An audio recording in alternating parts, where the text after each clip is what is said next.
今回はアンコールワットで有名な遺跡群を有するカンボジアのセムリアップ旅行3泊4日の Vlog です。1000年前の人々によって作られた個性豊かな遺跡群で過去にタイムスリップしたような感覚を味わってみませんか？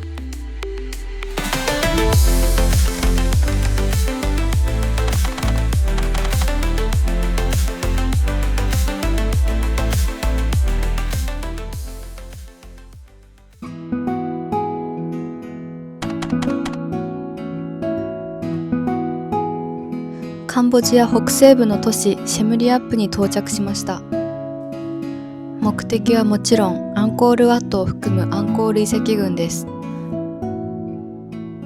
早速空港からシェムリアップ中心部に移動します。カンボジアでの車やトゥクトゥクの手配はアプリグラブで行いました。ぼったくられる心配もないですし、カードを登録しておけばカード払いもできるのでおすすめです。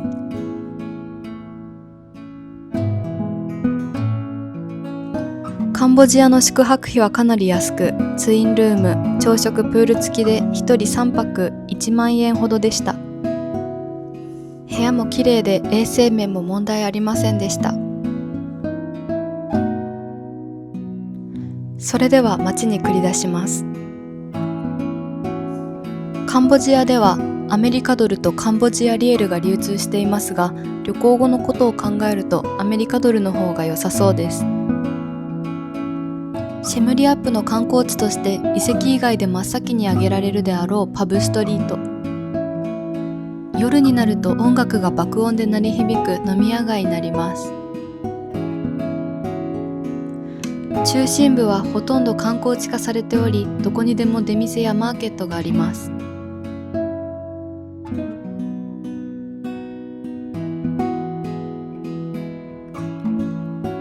カンボジアでの初めての食事、値段は1品2ドルからとお手頃でした。マ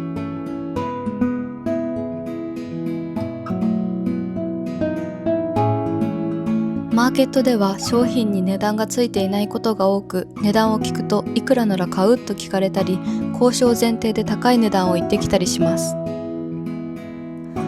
今回私は海外で初めての値段交渉をしましたが、すごく疲れたのでもうしません。でも上手な方は欲しいものを安く買える可能性があるのでいいかもしれないですね。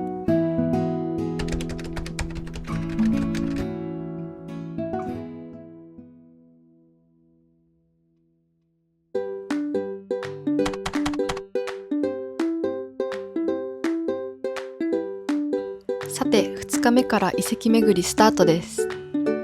まず訪れたのは大本命アンコールワット。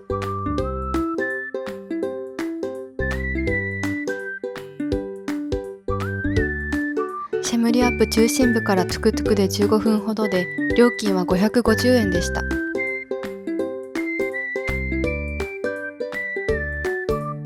カンボジアの国旗にも書かれているように、カンボジアの象徴といえる建築物です。9世紀から15世紀のアンコール王朝のクメール美術の傑作が残されているこのシェムリアップの遺跡群は、アンコールの遺跡群として世界遺産に登録されています。入場チケットも遺跡ごとではなく、1枚買えば多くの遺跡群を回れるようになっています。1日券、3日券、7日券があり、現地でも購入は可能ですが、オンラインで事前に購入するとスムーズに入場できます。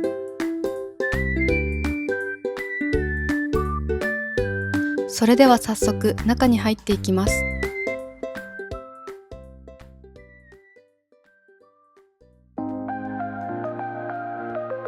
入った瞬間から細やかで精巧な彫刻が目に入ります。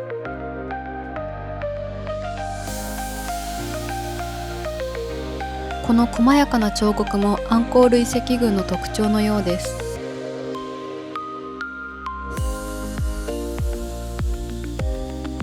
またアンコールワットは世界最大の宗教施設です。アンコールワットに入ったと思っていたら、一番外側の壁を通り過ぎただけでアンコールワットと言われて思い浮かべる建物はまだまだ先だということが分かり驚かされました。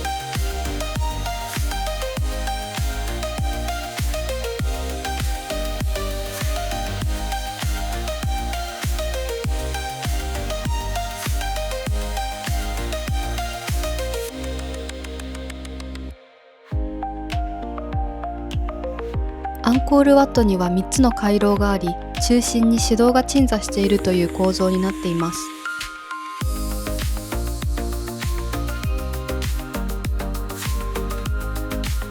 アンコールワットは建てられた当初赤色に塗られていたらしく、ところどころに赤色が残っています。こんなに大きな建築物なのに、さらに赤いとなれば存在感がすごかったでしょうね。さらに先に進み、中央の市道を目指します。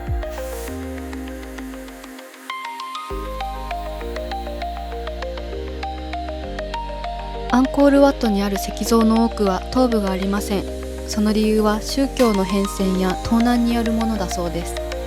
これはアンコールワットだけではなく、シェムリアップ全体の遺跡で共通することです。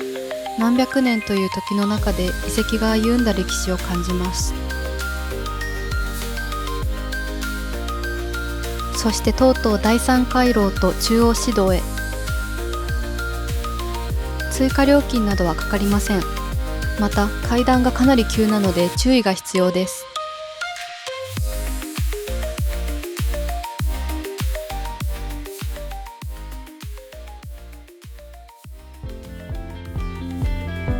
アンコールワットの中央部分に登ってきました。見晴らしがとてもいいです。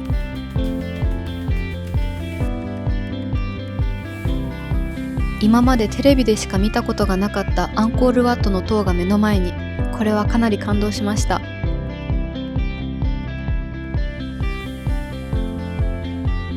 そしてどの柱、どの壁にも何かしらの彫刻があり、とても豪華でした。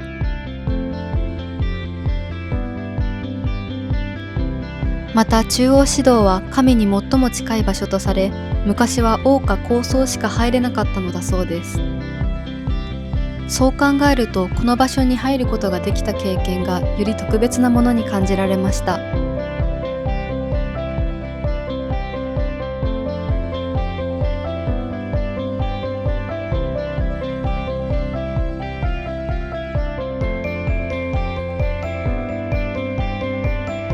中央市道を楽しみに来た私たちですが、その他の見どころの多さに驚きました。遺跡の南側、第3回廊の外側から見たアンコールワットが自然と一体となって美しかったですし、第1回廊の壁一面にあるレリーフは彫刻の細やかさや規模の大きさに圧倒されました。アンコールワットが広すぎて自分がどこにいるかわからなくなったり、気温が高すぎて思うように動けなかったりしたので、全部を見尽くせなかったのが残念でした。リベンジのため再訪したいと思います。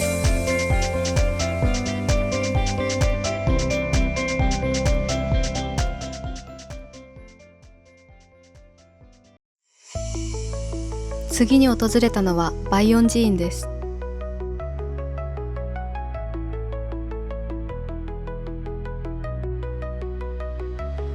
バイヨン寺院はアンコールトムという一つの巨大都市の中心的な寺院です。周囲には王宮の跡や城門などもあるので、時間に余裕がある人は行ってみてもいいかも。早速中に入っていきます。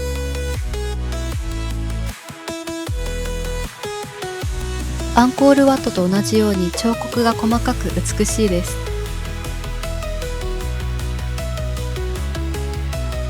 そしてこの寺院が持つ他の寺院と違う大きな特徴があります。それはこのたくさんの仏面です。各柱4面にあるこの仏面はクメールの微笑と呼ばれ、寺院全体で200面ほどあるそうです。寺院としてはアンコールワットよりだいぶコンパクトで、滞在時間も約30分でした。しかし規模が小さい分見どころが濃縮されている感じで、どこを歩いてもどこの角を曲がっても素敵な景色に出会えるのがとても良かったです。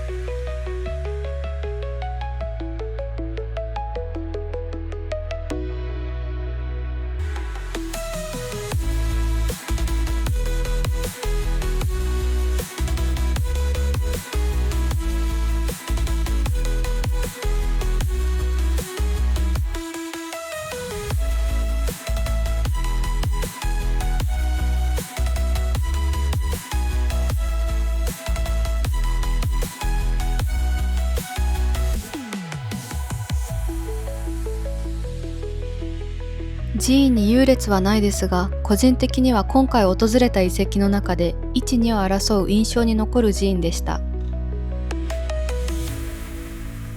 アンコールワットからトゥクトゥクで約10分だったので、ぜひバイヨン寺院にも足を伸ばしてみてください。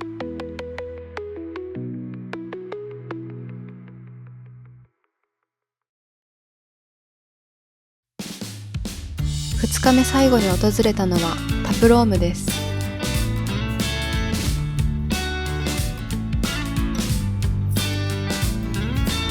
ここタプロームは12世紀末に建てられた寺院で、シムリアップ中心地から約25分です。観光客に大人気の場所で、当日も多くの人で賑わっていました。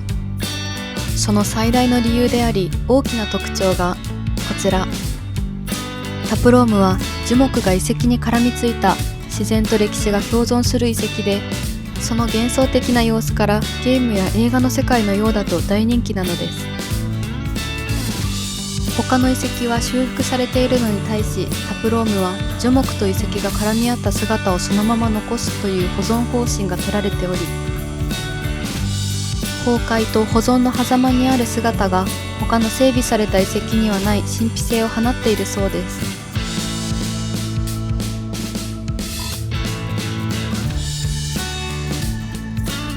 樹木以外にも見どころがあり、特にこの急に現れる大きな仏像にも感動しました。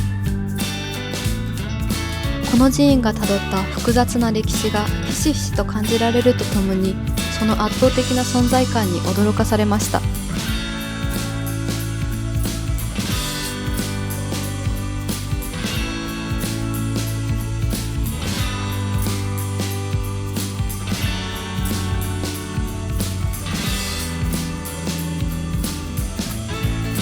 この神秘的な寺院タプローム、異世界に迷い込んだように錯覚してしまうこと間違いなしです。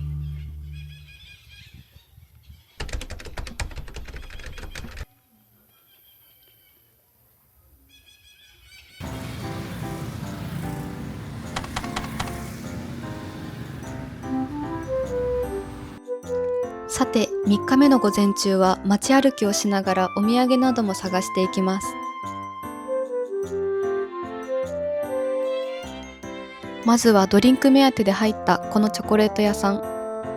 カンボジア価格で考えると商品は高めですが、美味しいですし、味の種類も豊富でパッケージもおしゃれでした。岩塩入りのチョコレートを購入してみましたが、とっても美味しかったです。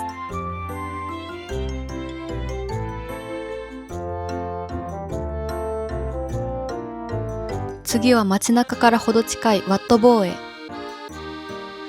ここは遺跡となっている寺院とは違い、現在も僧侶が修行・生活し、地元の人がお参りに訪れる寺院です。普段は中に入れるようですが、時間が悪かったのか集会のようなものが行われていたので外から眺めました。観光客が少なく静かな場所なので、喧騒に疲れた方、落ち着いた場所に行きたい方はおすすめです。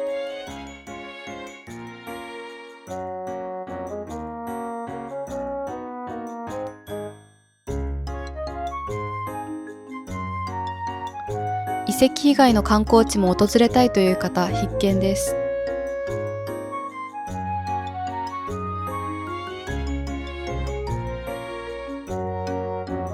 ワットボー以降も王家別邸に偶然たどり着いたり、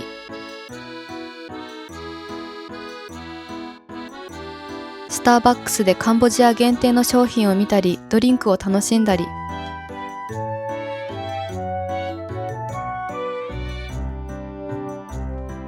道中にあったスーパーで見たことのない商品を見て楽しんだりしました。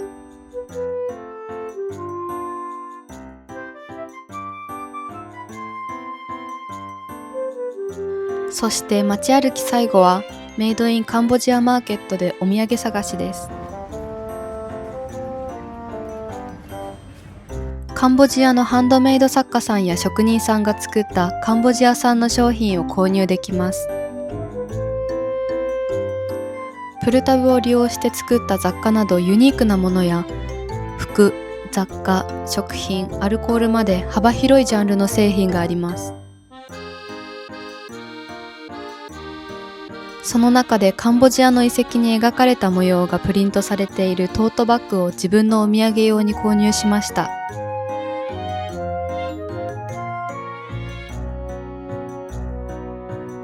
見ているだけでも楽しく、買う予定のないものでも買ってしまいそうです。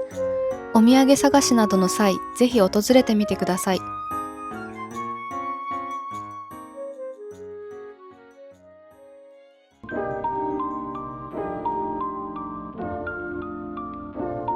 次の目的地はバンテアイスレイです。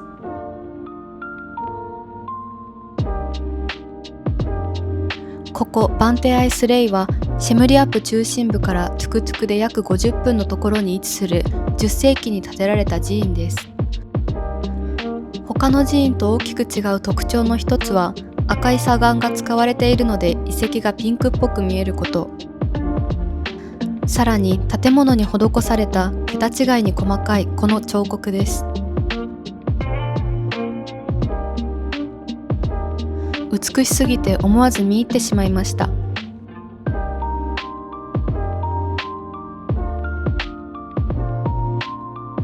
さらに彫刻の中でも扉の両側や壁に何体も彫ってあるデバダー像が有名で、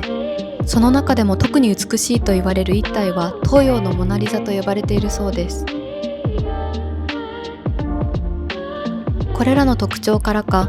女の砦、婦人の城と呼ばれているそうです。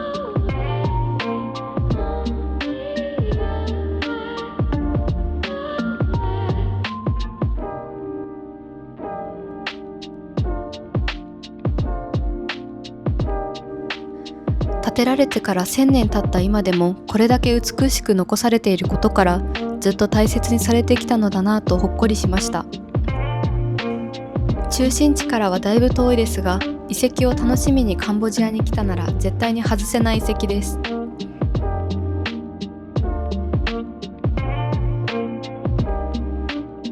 余談ですが、遺跡を出たあたりからポストカード売りの地元の小さな子供がずっと後をついてきました。ずっと同じ英語をリピートしているので、大人からこう言うんだよと教えられているんだなと思うと少し複雑な気持ちになりつつ帰路へ着きました。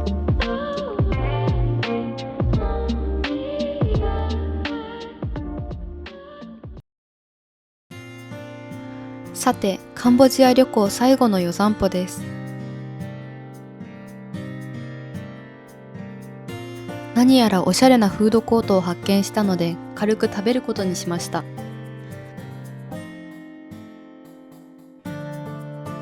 ハンバーガー、ベトナム料理、クメール料理、おでんのようなもの様々ありましたが、このすっごい美味しい串とボートで売っていた柔らかいワッフルをいただきました。スタッフの方も優しくておしゃれな空間なのですが、食券制なのでそこだけは注意です。晩ご飯は格安レストランやバーなどが密集しているソクサン通りへ。この通りのレストランにはだいたい同じメニューの看板があったので、その中で特に安そうなところを選びました。ハッピーアワーもあります。価格帯は1ドルから4ドルの間ぐらい。ヘビの丸焼きやワニ料理もあります。私たちはワニのフライを食べてみましたが、魚と鳥の間みたいな感じで美味しかったです。そしてココナッツの殻に入ってくるこのアモックというカンボジア料理、カレーっぽくてとても美味しかったです。ボリュームがあって味も美味しくてコスパも良くて満たされました。食後にはジェラートとずっと気になっていた屋台のクレープをいただきました。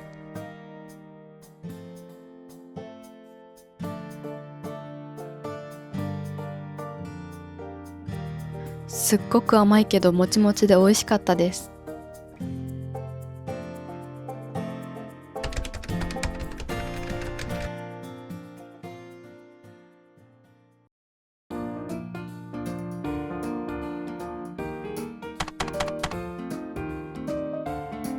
さて、4日目最初の目的地はプレループです。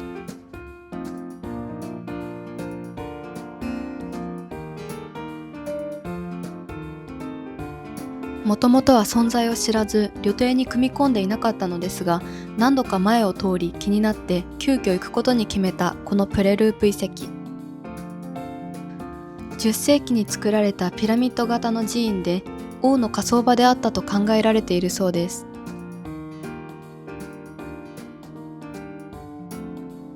遺跡からの見晴らしが良く、夕日の名所としても知られているようです。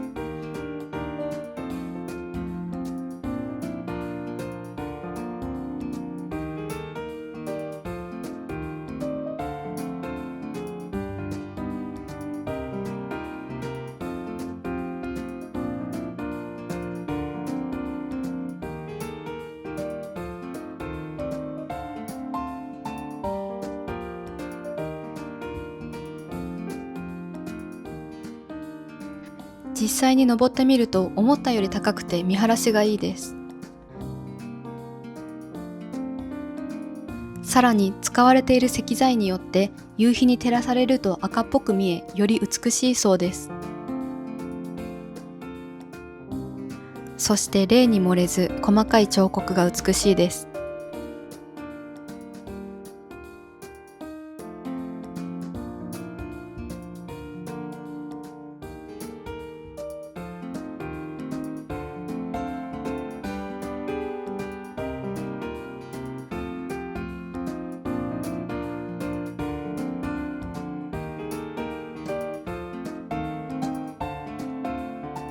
これまで行った遺跡とはまた違った雰囲気で、本当に来てよかったと思いました。次は夕方に来て、さらに美しい姿を見たいと思います。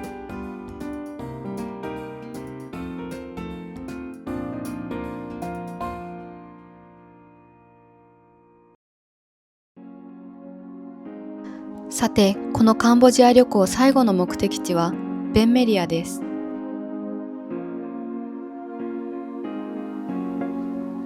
シェムリアップ中心部から1時間15分ほどの奥地にあるこの遺跡。遠くてもここは絶対に見てみたかった場所です。この遺跡で見たかった景色がこちら。崩壊により積み上がった石材と遺跡と共存するように茂る樹木。その神秘的な光景がジブリの世界のようだということで人気の寺院なのです。東のアンコールワットと評されるこのベンメリア遺跡ですが、1900年代後半の内戦の影響、使用している石材の脆さ、自然の力などが原因で現在のような姿になったと言われています。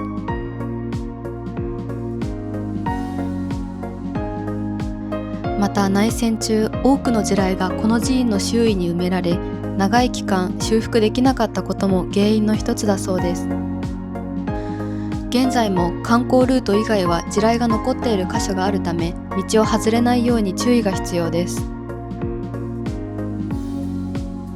ただ観光ルートさえ守れば絶景を楽しむことができるので、その点は心配いりません。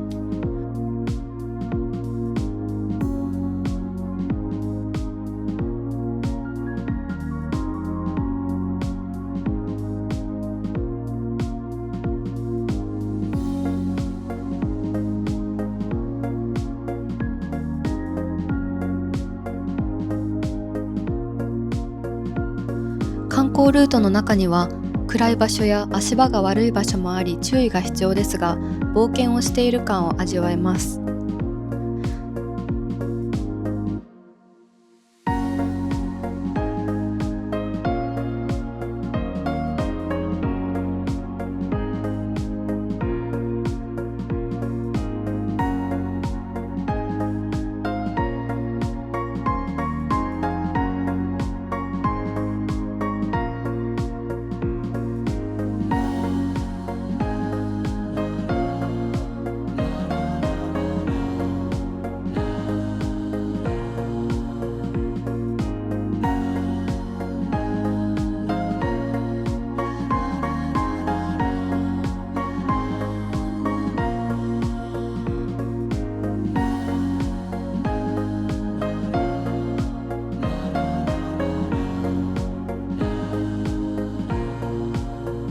素敵な寺院ですが、中心地から遠いので帰り道は注意が必要です。グラブで検索しても待機している車やトゥクトゥクがいない可能性もあるので、乗ってきた車に待ってもらうなどするといいでしょう。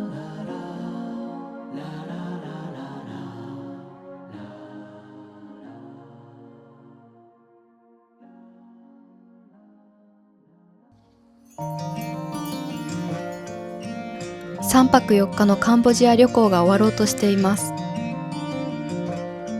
一生のうちにアンコールワットが見たいという強い思いから行くことに決めたこのカンボジア旅行。出発前に調べている段階からすでにワクワクしていましたが、実際に行ってみると期待をはるかに超えてきました。1000年前の人々が築いた遺跡に感動し、その遺跡をここまできれいに守り続けて、1000年後の私たちの時代まで届けてくれた方々に感謝し、これから先もこの景色がずっと見れますようにと願った旅でした。アンコールワットをはじめとし、それぞれに強い個性を持った遺跡たち。訪れるとその存在感と神聖さに感動すること間違いなしです。さらに現代の建物や文化を見て遺跡群とのギャップを楽しんだり、現地の人々の暮らしに目を向けたり、ただの旅行ではない心が揺さぶられる体験になることでしょう。